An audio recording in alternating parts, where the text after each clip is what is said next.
नमस्कार साथियों, आप देख रहे हैं सनी क्रिएटर। मैं हूं सनी। इस वक्त मैं हूं अयोध्या में।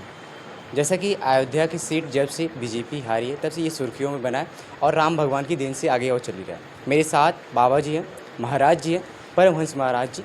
आइए बातें करते थोड़ा सा अयोध्या को लेकर, थोड़ी सी राजनीति के बारे में। महाराज जी, सबसे पहले आपका बहुत बहुत स्वागत है। जय श्री राम।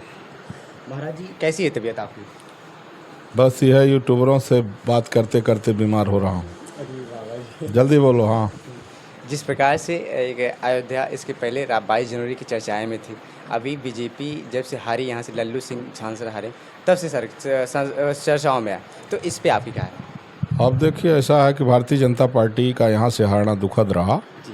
क्योंकि जिसने राम मंदिर बनाया उसका प्रत्याशी का हार जाना और जो राम भक्तों पर गोली चलाया उसका प्रत्याशी जीत जाना, यह यहाँ के रह रहे जो 17 लाख हिंदू वोटर हैं उन सब के लिए शर्म की बात है।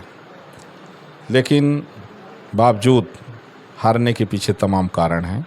10 साल से यहाँ के सांसद भाजपा के ही थे। थोड़ा लोग उनसे, हालांकि बहुत ईमानदार हैं, वो बहुत कर्मठ रहे, लेकिन कुछ लोग नाखुश थे।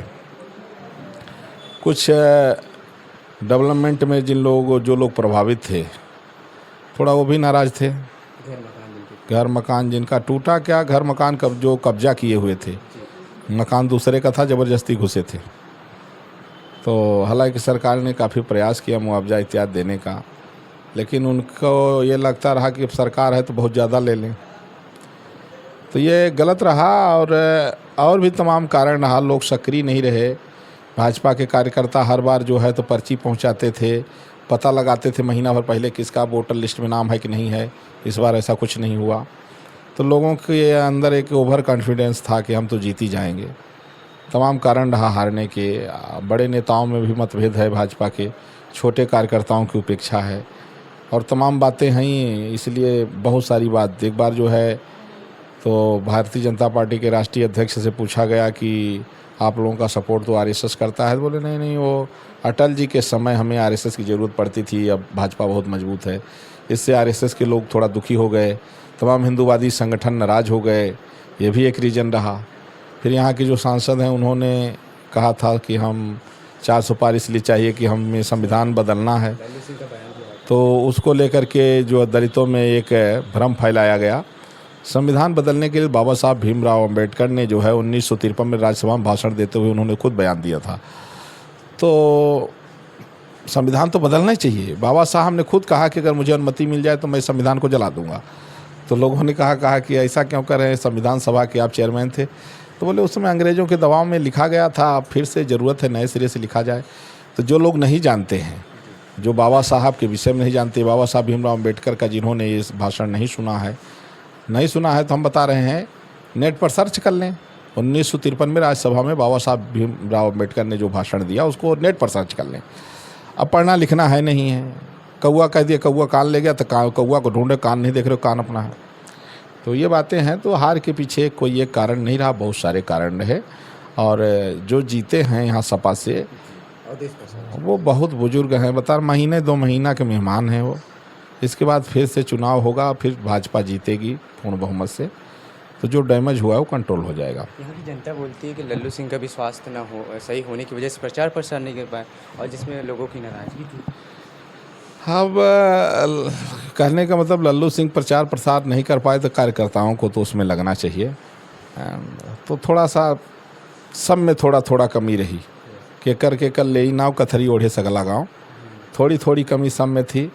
अच्छा होगा कि हार के कारणों की समीक्षा बड़े पैमाने पर हो और जहां गलती हुई है उसको सुधारा जाए, जिससे आगे ना हो।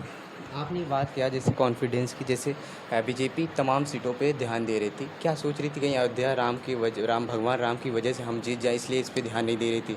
देखिए, गंगा के किनारे रहने वाले गंगा कम नहाते, उंडल में नहाएंगे, और हज़ारों किलोमीटर दूर से आने वाले बड़ी श्रद्धा से नहाते हैं। राम मंदिर का प्रभाव देश के साथ पूरी दुनिया में है, और भारतीय जनता पार्टी को जो इतनी सीटें मिली हैं केवल राम मंदिर के कारण ही मिली हैं।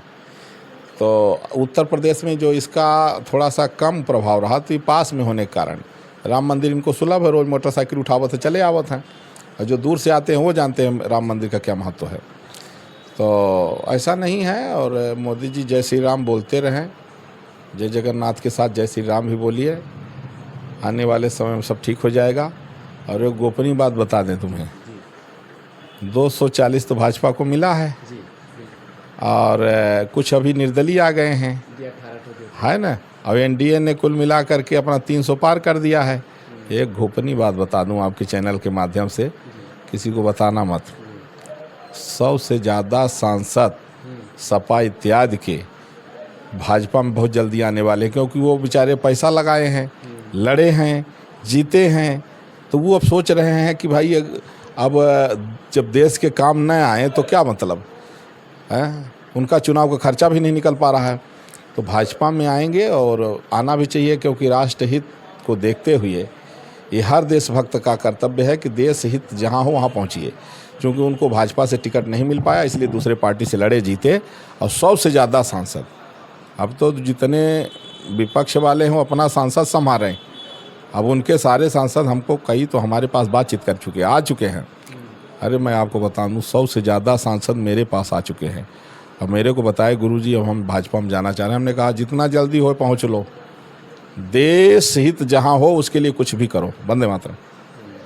तो साथियों, अभी हमारे साथ बाबा जी महाराज जी थे, परमहंस महाराज जी, जिन्होंने अपनी एक गोपनीय बात भी बताई और बोले कि अभी 100 से ज़्यादा जो सांसद है, एमएलए हैं, एमपी हैं, सॉरी, वो बीजेपी में आ रहे हैं। और जो नीतीश और चंद्र नायडू बाबूजी की कृपा से जो एनडीए यानी बीजेपी सरकार बनी, कह सकते हैं इसमें जो इंडिया गठबंधन के सांसद हैं वो एनडीए में सम्मिलित हो रहे हैं। ऐसी बाबा महाराज जी की कहनी है। फिलहाल आपकी क्या राय है कमेंट बॉक्स में जरूर बताइएगा। अभी मेरी रिपोर्ट अयोध्या से, आप देखते रहिएगा सनी क्रिएटर। मैं आपका छोटा भाई सनी। धन्यवाद।